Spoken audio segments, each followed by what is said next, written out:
जैन अभी भी अपने मॉम डैड को पूरे गांव में ढूंढ रहा होता है, मगर वो अपने मॉम डैड को कहीं भी नहीं देख पाता और चलते चलते वहाँ पे एक लकड़ी से लड़ के अपने घर के पास ही बेहोश हो जाता है, जिसकी वजह से जैंग एक ड्रीम में चला जाता है और उस ड्रीम में वो भी अपने मॉम डैड को ढूंढ रहा होता है। और वो चिल्लाते हुए मॉम डैड कहते हुए आगे बढ़ रहा होता है। तभी वो देखता है कि पूरी ज़मीन रेड ब्लड से गिर चुकी है और उसी ब्लड में वो गिर जाता है और उसकी ओर चारों तरफ डीमंस उसके ऊपर अटैक कर रहे होते हैं।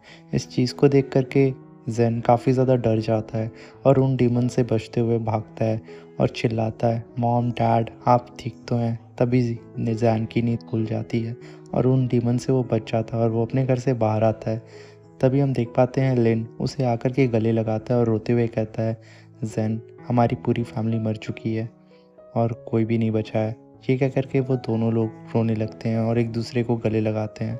और तभी पीछे से एक एल्डर आता है जो कि इस गांव का इंचार्ज होता है और उन लोगों को वो अपने पवेलियन में लेकर के जा रहा होता है। फिर वो एल्डर उन दोनों को लेकर के अपने पवेलियन की ओर बढ़ता है और वो दोनों को लेकर के एक इनविजिबल ब्रिज पे लेकर के जाता है। और तभी उस ब्रिज के पास एक खूब बड़ा सा ड्रैगन दहाड़ता हुआ ऊपर आता है, जिसका नाम होता है बॉडी यूनिकॉर्न। और वो आ करके खूब तेज़ी से चिल्लाता है उस एल्डर के सामने।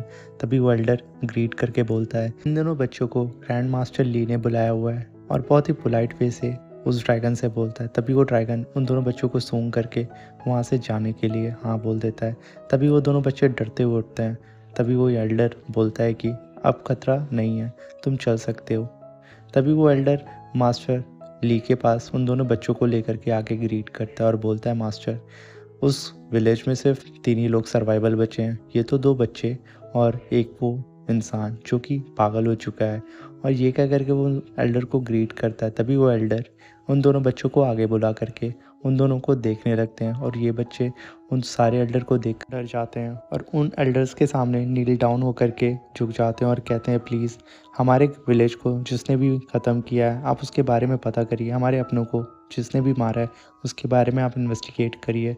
ये कह करके वो दोनों रोने लगते हैं। तभी एक एल्डर उनसे पूछता है कि आखिर तुम्हारे विलेज में हुआ क्या था। तभी लिन कहता है कि जब मैं रात में सोया था तो मैं अपनी मॉम के पास सोया था, और जब मेरी सुबह आँख खुली तो मैं टेंपल के पेड़ के नीचे था और मेरे सामने जेन था।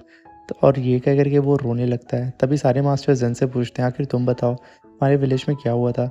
मगर जेन को याद आता है कि उसके मास्टर शिफू ने बोला था कि तुम इस बात के बारे में तुम किसी को भी नहीं बताओगे। और जेन चुपचाप वहाँ खामोश बैठा रहता है। इस चीज़ को देख करके सारे एल्डर आपस में बात करके बोलते हैं कि शायद ये बच्चे बहुत ज़्यादा डर गए हैं और घबरा गए हैं, क्योंकि इतने सारे लोगों की जान जा चुकी है और इसे देख करके ये लोग डर चुके हैं।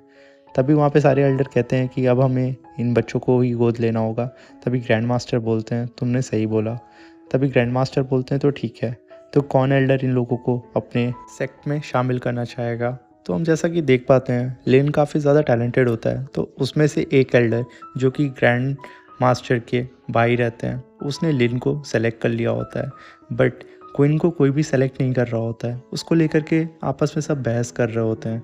तभी उनमें से एक मोटू मास्टर खड़े होकर के बोलते हैं कि लिन को मेरे सेक्ट में भेज दें, क्योंकि मेरे सेक्ट में ऑलरेडी 7 डिसाइबल हैं, और लिन अगर मेरे सेक्ट में ज्वाइन हो जाता है तो मेरे टोटल 8 डिसाइबल हो जाएंगे और मैं इन लोगों पे ऊपर अच्छे से ध्यान भी दे सकता हूँ।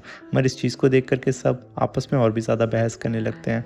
और तभी ग्रैंड मास्टर का भाई खड़ा होकर के मोटू को कहता है कि वैसे तुम्हारे सेक्ट में इतनी ज़्यादा भूखमरी है और तुम एक और डिसाइबल को अपने साथ ज्वाइन करना चाहते हो, तुम पागल हो गए हो। तभी ग्रैंड मास्टर खड़े होकर के बोलते हैं कि बस बहुत हुआ, अब तुम सब शांत हो जाओ।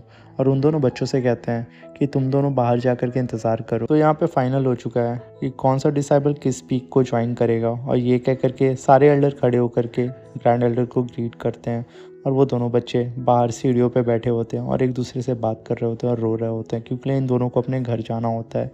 तभी उनके पीछे से ग्रैंड एल्डर का भाई, जिसका नाम होता है ड्रैगन शॉ, वो आकर के लिन को कहता है कि तुम मेरे साथ चलोगे और तुम मेरे पीक में ज्वाइन करोगे। और फिर सुपीक के एल्डर नियांग आकर के जेन को खड़ा करते हैं और बोलते हैं कि तुम अब मेरे पीक में रहोगे। ये सुन करके वो दोनों बच्चे घबरा जाते हैं, क्योंकि इन दोनों के अलावा अब यहाँ पे कोई भी नहीं बचा था इनका अपना।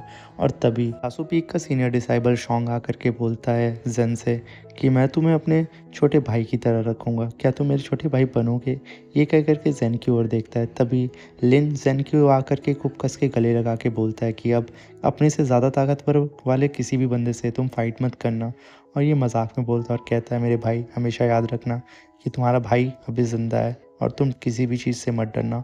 और यहीं पे ये दोनों अलग हो जाते हैं। तभी वहाँ पे पीछे से ग्रैंड मास्टर की आवाज़ आती है कि तुम अंदर आओ, मुझे तुमसे कुछ ज़रूरी बात करनी है। तभी वो एल्डर जो इन दोनों बच्चों को लेकर के आया था वो मास्टर के पास चला जाता है और तभी हम देखते हैं कि जैन अपने दासू पीक में आ चुका होता है और दासू पीक में वो सबसे छोटा डिसाइबल होता है। इसी वजह से सारे के सारे डिसाइबल जैन को परेशान कर रहे होते हैं, उसके साथ मस्ती कर रहे होते हैं क्योंकि वो बहुत ज़्यादा प्यारा दिख रहा होता है। तभी सारे डिसाइबल जैन की स्वॉर्ड जो कि लकड़ी की बनी होती है उसे लेकर के उसके साथ खेलने लगते हैं।